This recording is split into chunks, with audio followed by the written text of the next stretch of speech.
Good morning, guys, and welcome back to another Dota 2 guide. It's your daddy Odin, and today we'll be looking at Earth Spirit. As you guys know, Earth Spirit is a bit of a complex hero, and I'm gonna show you that he's actually not that complex to use, and he's really good as a pause 4. You can also play as a pause 5, but you need to have a really good carry. Some good carries who can partner up with someone who's a pause 5 Earth Spirit, or like Life Stealer, Sven, or someone who doesn't really require babysitting or something like that. And he's really good at roaming. He's really good at setting up plays, and he's really good at catching people. So first we'll look at the skill build on how you gotta build them for two different lanes. So I'm gonna show you how to build them for support. I'm gonna show you how to build him for mid, and we're gonna see the item build and how item build changes for support and mid. First up, we'll look at how to build the skill build for support. So it's support Earth Spirit. Basically, is quite mobile because he got the stone remnants and he gets the rolling boulder. Depending on how you want to start it, if you really want first blood, you might want to go for a rolling boulder and preferably with someone who has a second stun.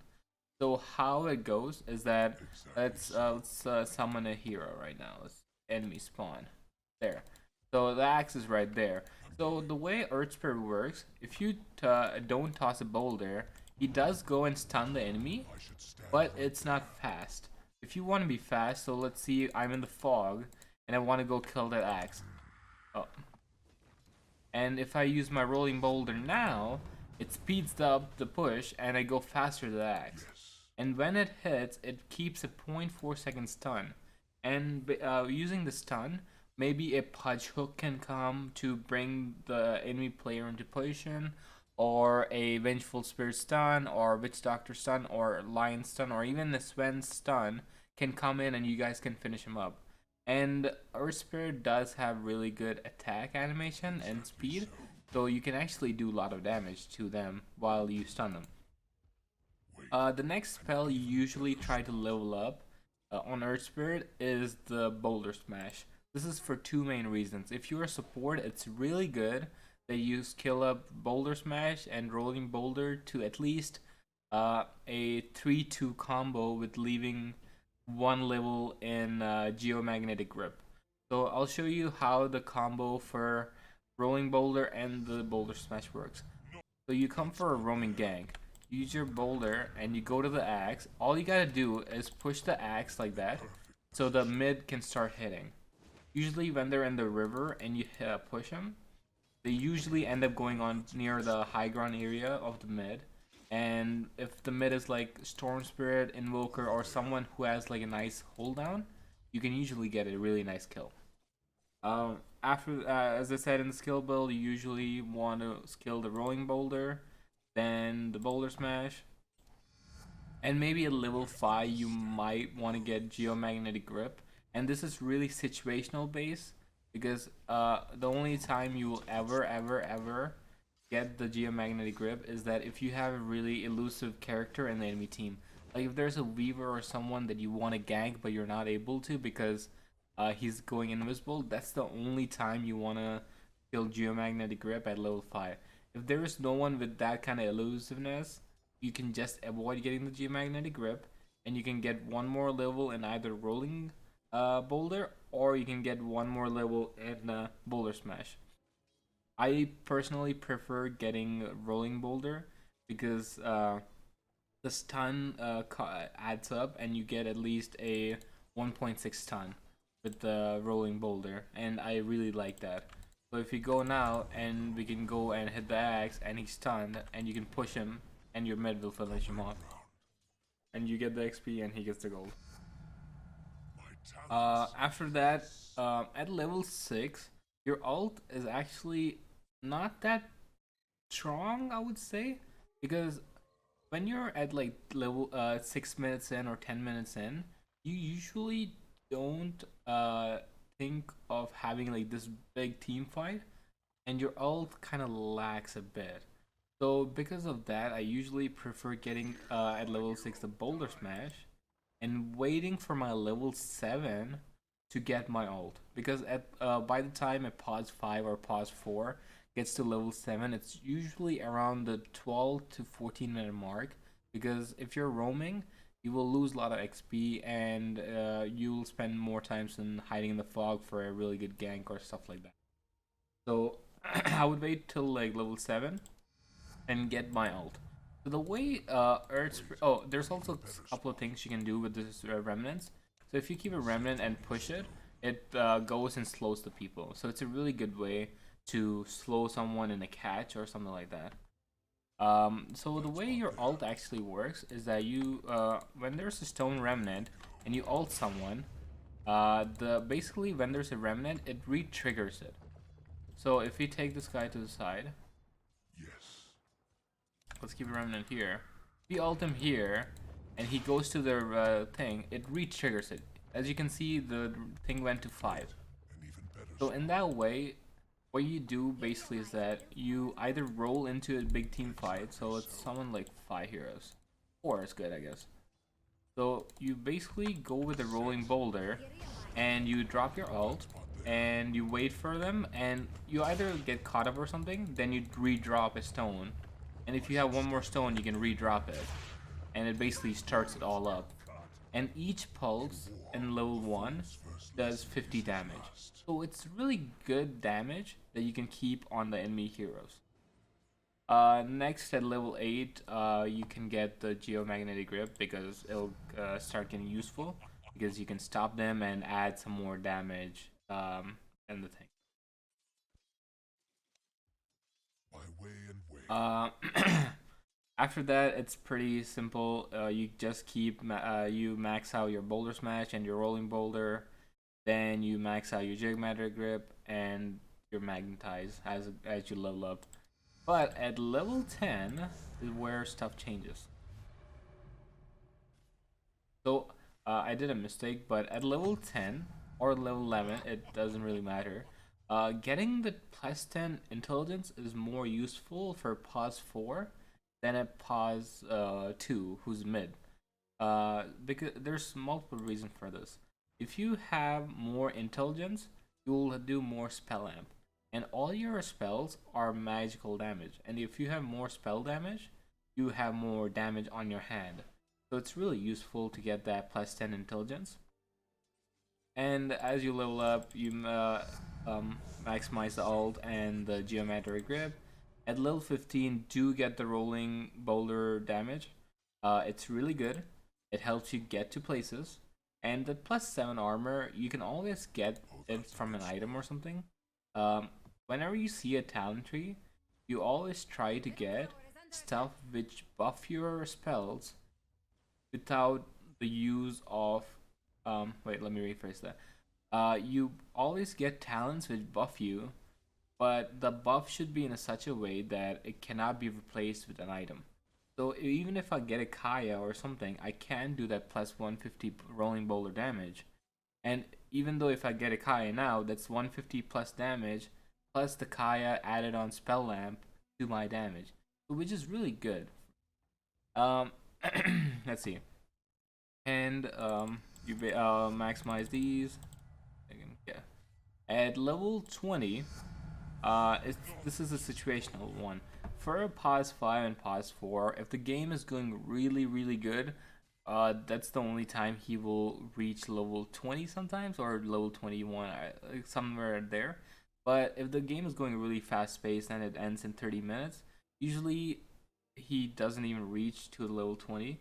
And based on the game, if you do get lucky and get to level 20, but you're really, really falling back, that's the only time you get the plus 150 gold talent. If you're doing really well, your team is doing really well, and the only place that your team is lacking is this damage that you're creating or something like that, that's the only time you get spell amp. Spell amp is really good, and it's a really big spell amp. It's a plus 15% spell amp, and it'll be really useful. But as a support, I know it's really hard buying the wars. You will not have any gold. So if you're like pause 5 and you do reach 20, I guess going plus 50 gold is not a bad thing. And the final talent, I love the geometric grip targets allies. It's really good. You can save a lot of your cores from tricky situations, especially if the enemy team has like a Skyrat mage or someone like that. So this is also a situational kind of thing. Rolling Boulder already does 2 seconds of stun. Adding 75 more seconds does change the gameplay of the game, but it's not that OP. But in my opinion, Geometric Grip is really good, and I will tell you the reasons now.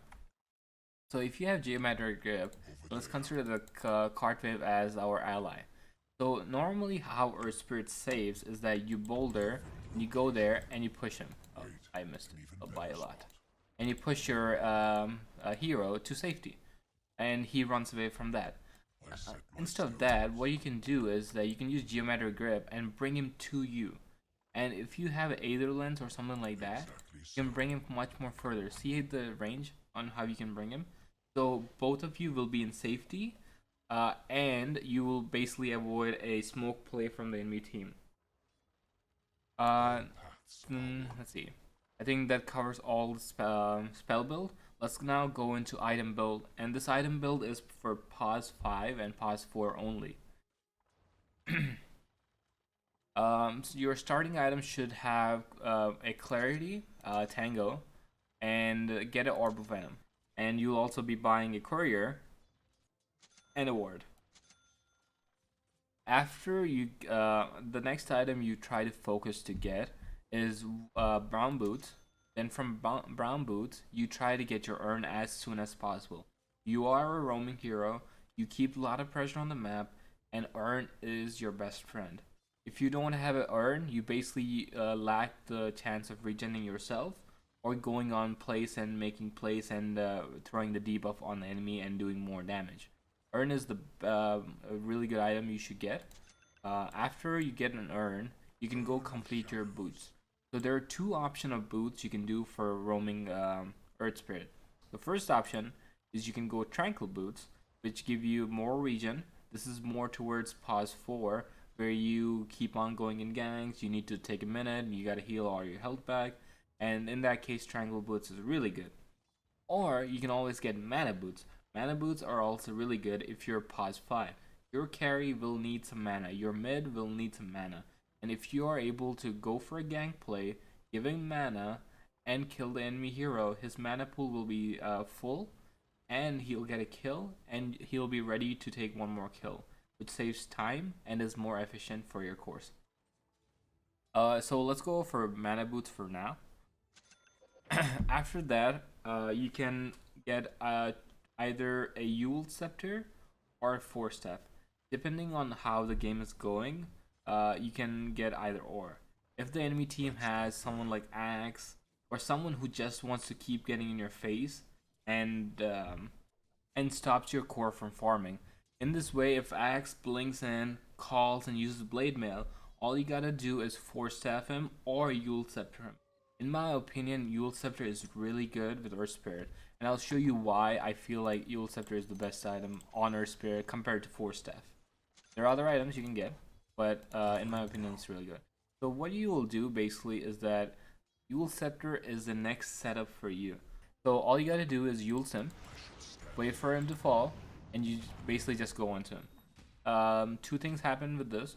You get on him really well, and you don't need to use remnants to charge. Remnants are really costly for you because they do have a charge restore time. So getting this Yule Scepter basically gives you that extra setup. It's a setup and save. Next item, it could be Glimmer Cape, but if you get Yules, I think you can skip on Glimmer Cape. You can always communicate with your allies and make the pause 5 or the pause 4 depending on what Earth Spirit role you're playing, and tell him, hey, can you get a Glimmer Cape or something like that. So depending on how crucial Spirit Vessel is in the game, you can either get Urn, go into Yules, or earned mana boots, then mules, then go for Spirit Vessel. Or else if there's a game like with Bristleback or Alchemist or someone who relies massively on heals, then I would suggest go earn mana boots and rush that Spirit Vessel. Spirit Vessel is really, really good on you because it does insane damage, stops all healing, and you just hit him and kill him. And you can also heal your own allies with it. So basically, the three core items that I feel on Earth Spirit are Yule Scepter, Spirit Vessel, and Mana Boots. If you feel that you don't have enough time to even get your Mana Boots and Spirit Vessel is the key to winning, like if there's a Timbersaw mid and he's destroyed your mid and there's nothing to stop him, forget about Mana Boots. If you can also forget about the Brown Boots and just go full on Spirit Vessel rush because your team depends on it. And early game, if you don't have enough magical damage, killing a Timbersaw is not a possibility. Okay, after you get Yule's, Spirit Vessel, and Mana Boots, by this time it'll be around like 25 to 25 minutes because you need to be buying wards as well. So it will take time. Don't worry about that. But after that, you can either go for a Blink Dagger, which will help you get in and save your core, or you can always go for a Force Staff. So,